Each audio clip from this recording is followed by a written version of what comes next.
Let's start solving the hydrogen atom in a strong magnetic field, and this is also called Paschen-Beck effect.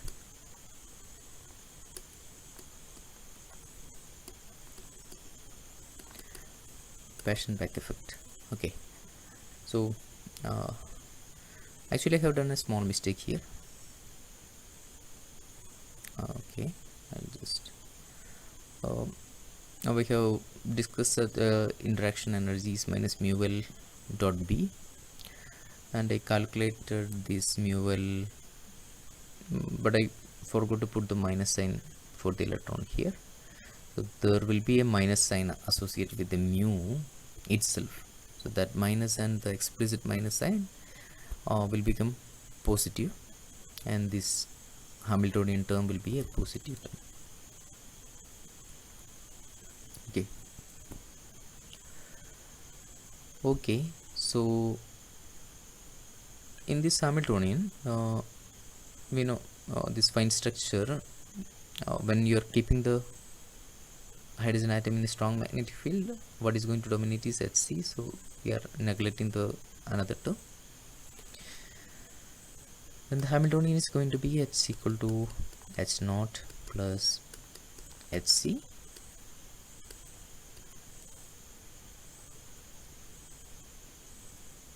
Okay, so how do we solve this now?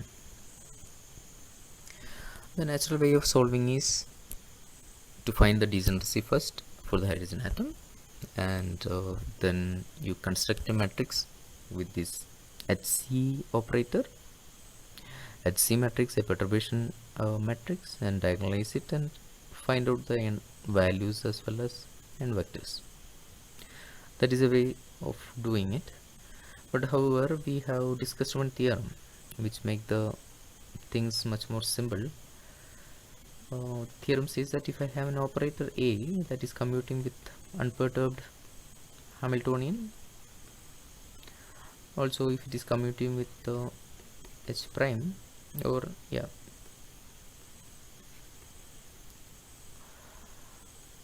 and the n values are distinct.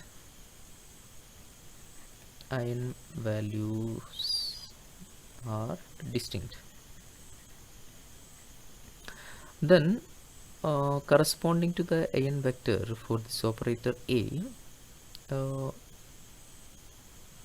if you know the n vector of A, on that basis this H prime is also going to be diagonalized. That's the result. So the thing is that we need not to diagonalize this Hc, in this case Hc matrix separately. You identify the n vector corresponding to the operator, and that itself will give you the state that you want. Okay, so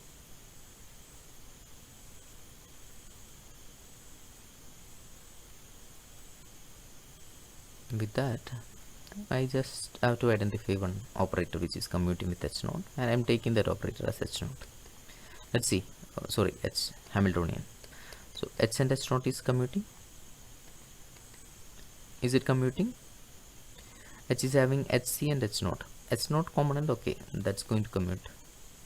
What is Hc is having? Hc is having Lc Sc. You know this angular momentum set component, spin set component is going to commute with unperturbed Hamiltonian, and obviously this is going to be commuting. And now it's going to commute with the perturbation component as well, because that is exactly the same term without H naught. Now another thing is that we have to identify a suitable ion state for this particular operator. So for hydrogen atom, so far we have discussed two possible, okay, N L M. This is the way we usually define the state for hydrogen atom. Here we are including the spin. So far we haven't discussed the spin. So when you are including the spin, this is spin part also come along with that. This is one possible way of representing it. and we call this as uncoupled state. Uncoupled, because we are explicitly mentioning this m is corresponding to the orbital angular momentum, so I'm explicitly mentioning my orbital angular momentum and the spin angular momentum of the hydrogen atom. I can also represent the same thing by using the total angular momentum, n, l, j, and after the coupling happen, what is going to be the total angular momentum and what is going to be the component of the total angular momentum along a z-axis. Okay, mg. This is called coupled basis. Coupled basis. Exactly the same way we have done in the case of angular momentum. And there we are doing exactly the same the process, and we know that you can have a transformation between them, and the transformation is associated with the Klipsch-Gordon coefficient. Okay, so which one is suitable for us to represent our problem in this case? So what is the operator that we have to bother is HC. So HC is having LC and SC. So on the basis N, L, ML, MS, on this basis this operator is going to give you what it will be diagonalized on this basis if you're taking. Okay, so I'll choose this basis for this particular problem. Now I identified my basis, and now I have to solve this equation h cap and L, ML, MS. Okay, this is going to give me my En, whatever. This is a problem that I want to find out, N, L, ML, MS. So I need to find out En. For that I put h equal to h naught plus hc on the state NLMS. So what happened here, when h naught is acting on NLMS, whether it will act, is it going to produce an eigenvalue equation? Of course it is. Why? Because these things are going to commute, h naught and hc, and you know the state is going to have simultaneous common eigenstates. So this is actually common eigenstates for both this operator, and of course it is going to give you unperturbed Hamiltonian is going to give you an L S and the corresponding eigenvalue En0. So that will give you En0 plus another component is Hc acting on this. So Hc is nothing but what is it's having E by 2mc. On H cross will be there, B set will be there, and L set plus 2 S set. Okay, this is the operator Hc, and that is acting on this state NLMS. Okay, NLMLMS.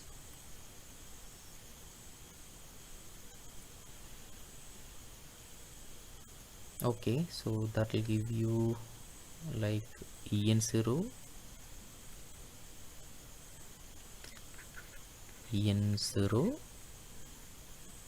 plus this component is nothing but EH cross BZ, EH cross BZ divided by 2mc. LZ acting on this state, it will produce nothing but ML plus 2 SZ acting on the state, it will produce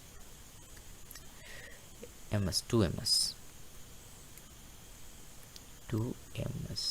Okay, so that is going to be your first order correction, or the entire term is going to give you the AN value corresponding to the Hamiltonian that you don't know. This is, so you can,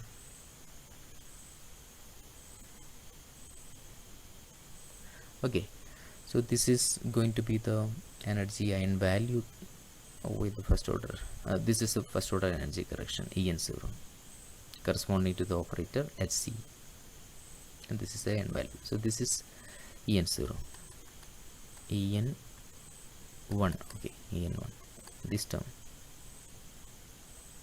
from here to here. Okay.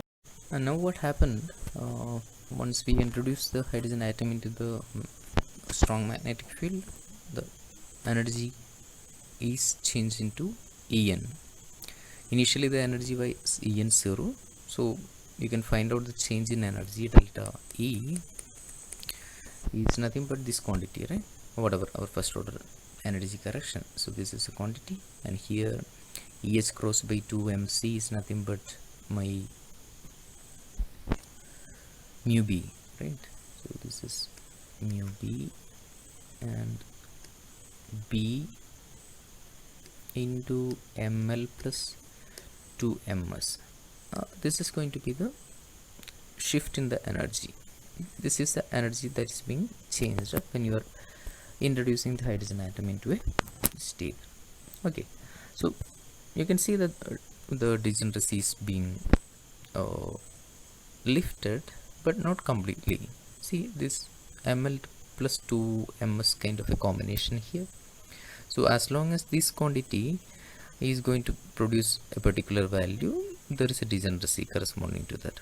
So when I take a combination of ml and ms in such a way that it produces same value, then for that stage the degeneracy is not being lifted.